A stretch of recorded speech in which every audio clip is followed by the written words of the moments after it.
के और सिंध के कानून में क्या डिफरेंस है। इन पीटीआई वालों से पूछिए कि खैबर पख्तूनख्वा के बल्दियाती निज़ाम का बड़ा जिक्र करते थे। पिछले दिनों जब बल्दियाती इंतखाबात में 17 अजला के अंदर पाकिस्तान तहरीक इंसाफ के उम्मीदवारों को शिकस्त हुई और वहाँ से अपोजिशन की जमातें कामयाब हुई, तो कौन लोग हैं जिन्होंने फिर कानून में तब्दीली ला के वो तमाम इख्तियारात उन इलेक्टेड नुमाइंदों से लेकर असिस्टेंट कमिश्नर को दे दिए। पाकिस्तान पीपल्स पार्टी की सिंध हुकूमत बल्दियाती निज़ाम में बिलीव करती है, बल्दियाती नुमाइंदों के हुकूक में, इख्तियारात में बिलीव करती है, और इसी वजह से हमारे मुत्तहदा कौमी मूवमेंट से लाख इख्तिलाफात हों, लेकिन उन इख्तिलाफात के बावजूद अपने सूबे के कैपिटल के ऊपर जो म्यूनसिपल इदारा था उसके ऊपर मुत्तहदा कौमी मूवमेंट का मेयर था, लेकिन हमने उसको घर नहीं भेजा। ये डीएमसी सेंट्रल जहाँ पे आप मौजूद हैं, यहाँ पर मुत्तहदा कौमी मूवमेंट के चेयरमैन थे, लेकिन हमने उनको घर नहीं भेजा। उनकी जो कानूनी मुद्दत थी वो मुद्दत उन्होंने कंप्लीट की और उसके बाद उनका टेन्योर कंप्लीट हुआ। इन लोगों ने तो पंजाब में, इस्लामाबाद में उन लोगों को, बल्दियाती नुमाइंदों को अपनी मुद्दत भी पूरा करने नहीं दी। तो पीपल्स पार्टी संजीदा सियासी जमात है, वो समझती है कि जहाँ भाई चीज़ों को बेहतर बनाने की ज़रूरत है, बेहतरी के लिए काम किया जा सकता है, लेकिन उसके लिए आपके पास असेंबली का, पार्लियामान का फोरम है, हम अवेलेबल है, आइए, इंगेज कीजिए, डिलिब्रेट कीजिए, जैसे चीज़ों को बेहतर बना सकते हैं बेहतर बना लेंगे। लेकिन बताएं तो सही खामी क्या है, ये तो बताएं ना। अगर बल्दियाती निज़ाम के ज़रिए प्रॉपर्टी टैक्स अब डीएमसी इकट्ठा करेंगी तो ये अच्छी चीज़ नहीं है क्या? अगर इस नए बल्दियाती निज़ाम के ज़रिए सॉलिड वेस्ट का चेयरमैन केएमसी का मेयर होगा तो ये अच्छी चीज़ नहीं है? अगर इस नए बल्दियाती निज़ाम के ज़रिए Karachi water and sewerage board का को चेयरमैन केएमसी का मेयर होगा तो ये अच्छी बात नहीं है क्या? ये तो तमाम वो चीज़ें जो और इख्तियारात दे रही हैं ताकि आपके बल्दियाती निज़ाम को मज़ीद मजबूत और मुस्तहकम बनाया जा सके। लेकिन शायद ये लोग नहीं चाहते कि जो केएमसी का मेयर है वो सॉलिड वेस्ट की भी निगरानी करे। ये नहीं चाहते कि केएमसी का मेयर वाटर बोर्ड की, सेवरेज बोर्ड की निगरानी करे। ये लोग नहीं चाहते कि डीएमसी सेंट्रल का जो चेयरमैन होगा ना वो खुद अपना टैक्स इकट्ठा करे, ताकि वो ज़्यादा टैक्स इकट्ठा कर सके और ज़्यादा टैक्स अपनी आवाम की फलाह बहबूद के ऊपर खर्च कर सके। लेकिन बदकिस्मती के साथ ये लोग सियासी नुक्ताचीनी इसके ऊपर कर रहे हैं। अल्लाह ताला इनको हिदायत दे। जी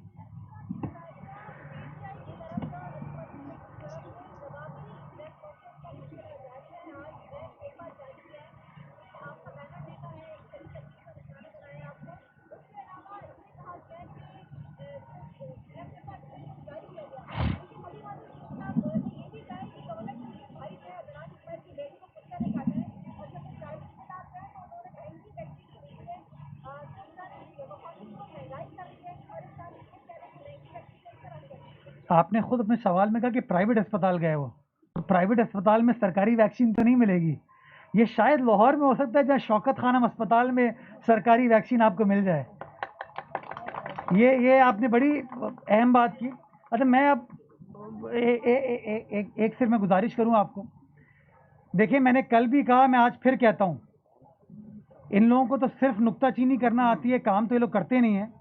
मैं तो काम की बुनियाद पे मैंने बात की कि एनआईसीवीडी सिंध हुकूमत चला रही है और उस एनआईसीवीडी के अंदर खैबर पख्तूनख्वा से पेशेंट्स आते हैं, पंजाब से पेशेंट्स आते हैं, बलूचिस्तान से आते हैं, गिलगित बल्तिस्तान से आते हैं, आज़ाद कश्मीर से आते हैं, यहाँ तक कि पाकिस्तान के बाहर ममालिक में जो मुकीम पाकिस्तानी एक्सपैट्रिएट्स हैं वो भी वहाँ पर आते हैं, वो भी वहाँ पर आते हैं। इसी तरह गंबट है, इसी तरह जिना अस्पताल है।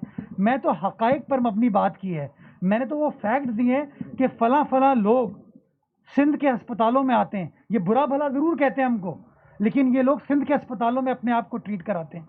हलीम आदिल शेख साहब खुद जब सेंट्रल जेल जाते हैं तो सेंट्रल जेल से वो कहाँ का रुख करते हैं? वो जिना अस्पताल का रुख करते हैं, एनआईसीवीडी का रुख करते हैं। तो ये लोग तय कर लें कि ये कैसे हो सकता है। और वो ख़त पे भी मैं आपको अनुशे कहूँगा, आपको चाहिए वो ख़त मैं आपको दे दूँगा। उस ख़त में वो खुद फरमा रहे हैं कि मैं अपनी माजी में जो ट्रीटमेंट है वो एनआईसीवीडी से कराता रहा हूँ। तो अगर हमारा अस्पताल बुरा था तो फिर वो हमारे सरकारी अस्पताल से क्यों ट्रीटमेंट करा रहे थे? ये शो करता है कि हमारा अस्पताल अच्छा था, अच्छा काम कर रहा था, लोगों की बेलौस खिदमत कर रहा था। इसीलिए हमारे सबसे बड़े नाक़िद हलीम आदिल शेख ने भी हमारे उसी सरकारी अस्पताल से ट्रीटमेंट कराई। जी, मैं साफियों करूँ फिर आपसे ही पूछूँगा।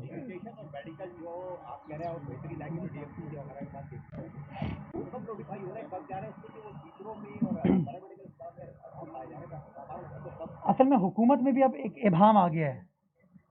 हुकूमत भी सोचती है हम भला करने जा रहे हैं बल्दियाती इदारों का, कि उनसे वो अस्पताल, वो डिस्पेंसरी, वो स्कूल नहीं चल पा रहे। जब उनसे नहीं चल पा रहे, उनके बेजा अखराजात उसके ऊपर होते हैं, तो क्यों ना उनके पैसे बचाए जाएं, वो काम हम कर लें, प्रोविंशियल गवर्नमेंट कर ले, और उनको जो म्यूनसिपल फंक्शंस हैं वो दे दिए जाएं। लेकिन इसके ऊपर भी तनकीद की जा रही है। मैं आप तमाम डिस्ट्रिक्ट सेंट्रल की आवाम से पूछना चाहूँगा कि क्या अब्बासी शहीद अस्पताल चल रहा था? क्या अब्बासी शहीद अस्पताल पे लोगों की खिदमत हो रही थी? क्या Karachi institute of heart disease चल रहा था? ये नहीं चल रहे थे। तो ये तो सिंध हुकूमत ने एक अच्छा काम किया है।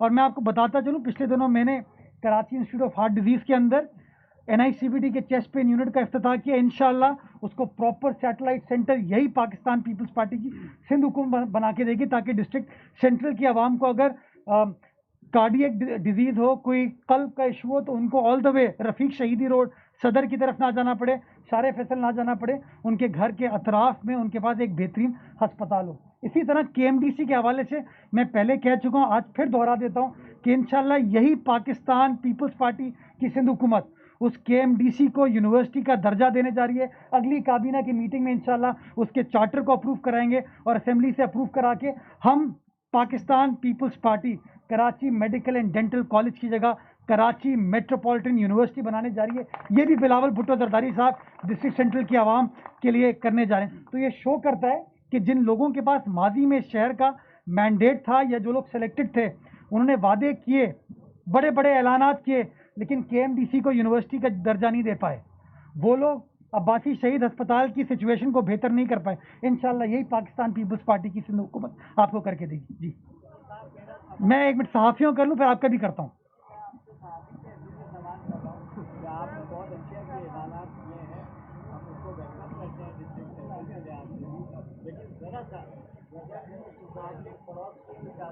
करता हूँ मैं कर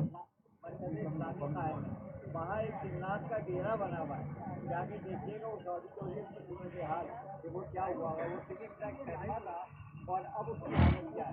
दूसरा मैं आपको के अलावा सरकार, मैं मानता हूँ कि सेहत पे आपने बेटा अच्छा काम किया है। शुक्रिया। बहुत बुरी हालत है, मैं तो मान रहा हूँ, दोनों चीज़ें देखूंगा। मेरे भाई हाजी साहब, मेरे बुजुर्ग, मेरे दोस्त, मैं चीज़ों को देखने के साथ साथ काम करने के लिए आया हूँ, और मैं आपको करके दूंगा ये चीज़ें, बेफिक्र हैं आप। ये मेरा वादा है, ये मेरा वादा है, ये मेरा होम डिस्ट्रिक्ट है, मैं यहाँ पैदा हुआ था। इंशाल्लाह जी।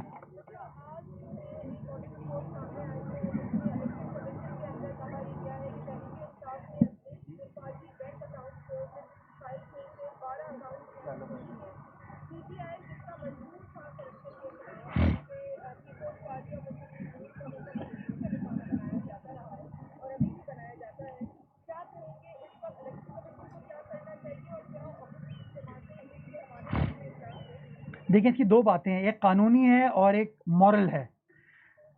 इखलाकियात का दर्स PTI देती है, मॉरल एथिकल वैल्यूज़ का दर्स PTI देती है, और कहती थी कि हम शफाफियत पर जोर देंगे। तो आज माशाल्लाह उस ऑडिट रिपोर्ट ने ये बात साबित कर दी कि जो लोग शफाफियत की बात करते थे वो शफाफ नहीं थे। उन लोगों ने किस तरीके से डिस्क्रिपेंसीज क्रिएट करके कानून को अपने मफाद के लिए इस्तेमाल किया, लोगों से फंड्स वगैरह लेने के लिए। और आपके सामने इस तरह की और बहुत सी सारी चीज़ें खुलेंगी जब आपको पता चलेगा कि सियासी जमात के लिए फ़ंड लिया जाता था, किस तरीके से कैश लिया जाता था, किसी अस्पताल के लिए फ़ंड लिया जाता था और उसको सियासी मकासद के लिए फिर इस्तेमाल किया जाता था। ये आपको सारी चीज़ें आहिस्ता आहिस्ता अब खुलना शुरू होंगी। मैं समझता हूँ कि दोनों काउंट्स पे इखलाकी एतबार से भी ये लोग फेल हुए, और आज इलेक्शन कमीशन के सामने वो चीज़ साबित हो गई। और कानूनी एतबार से भी मैं समझता हूँ कि अब इलेक्शन कमीशन के ऊपर ये ओनस है कि जब एक गैर कानूनी चीज़, एक गैर इखलाकी चीज़ साबित हो रही है, तो कानून के मुताबिक कार्रवाई होनी चाहिए।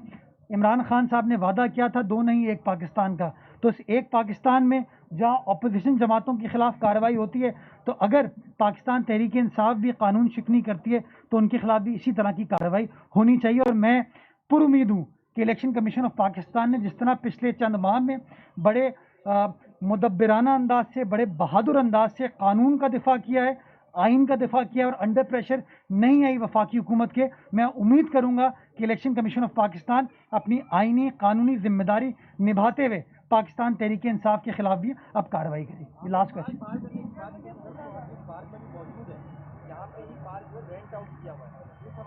कर देंगे इंशाल्लाह।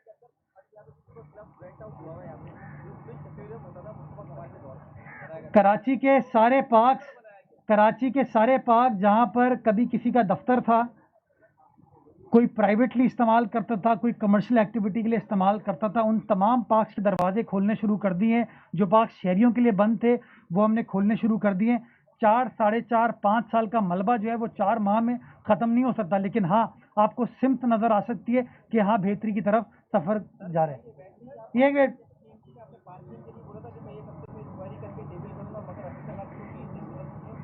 20 दिन नहीं हो गए, 20 दिन नहीं हो गए, 30 दिन हो गए, 30 दिन हो गए। लेकिन मैं कार्रवाई जो करूंगा कानून के मुताबिक करूंगा, किसी के कहने पर नहीं करूंगा।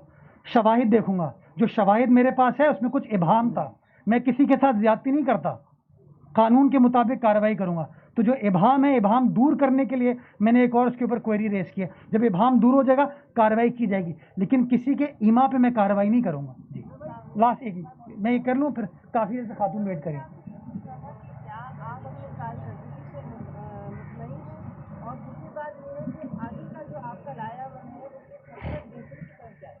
देखिए लाएमल तो बेहतरी की तरफ जाएगा, लेकिन मैं मुतमईन आज भी नहीं हूँ, बिकॉज बहुत सारी और चीज़ें जो करने की ज़रूरत है जिसमें रुकावटें आती हैं।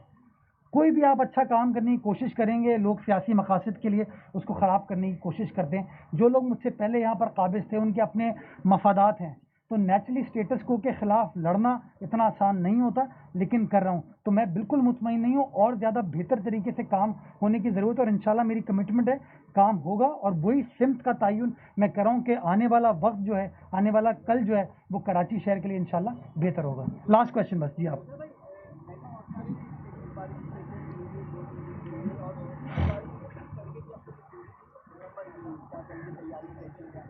अच्छा देखिए, मैं किसी भी रोड को फौरी तौर पर मुरम्मत करना चाहता हूँ, मैं भी उसी रोड पर सफ़र करता हूँ। मैं मुरम्मत नहीं कर सकता हूँ जब तक मैं सेपरा पेपरों को फॉलो ना करूँ, टेंडर अखबार में कॉल ना करूँ, फिर टेंडरों के खिलाफ लोग अदालत चले जाते हैं, अदालत से स्टे ले लेते हैं। ये मुझे वो रुकावटें जो मैं अभी बीबी को भी बता रहा था कि इस तरह के प्रॉब्लम्स का सामना करना पड़ता है।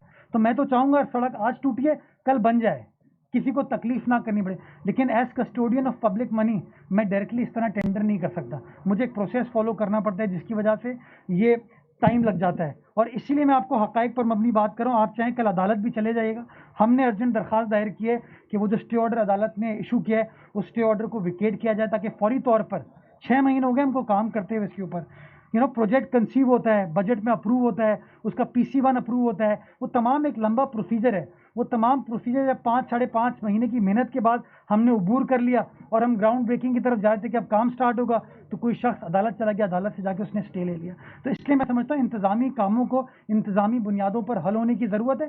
किसी को कोई गिला है तो कंप्लेंट रिड्रेसल कमेटी होती है इदारों की अपनी, उसमें चले जाएं, अपनी कंप्लेंट फाइल कर लें। लेकिन लोगों को चूंकि टारगेट ये है कि काम शहर में ना हो, तो काम रुकवाने के लिए लोग अदालत का रुख करते हैं, फिर 2-2, 3-3, 4-4 महीने इस तरह के स्टे ऑर्डर रहते हैं, जिसकी वजह से काम मुतासिर होता है। इसलिए कल हमने अदालत के सामने एक अर्जेंट एप्लीकेशन मूव किया और इस्तदा की है कि प्लीज़ ये जो स्टे ऑर्डर इसको विकेट कर लिया जाए, ताकि कराची के शहरियों के बेहतरीन और वसी तर मफाद में ये जो डेवलपमेंट का काम है, ये डेवलपमेंट का काम हो सके। Thank you.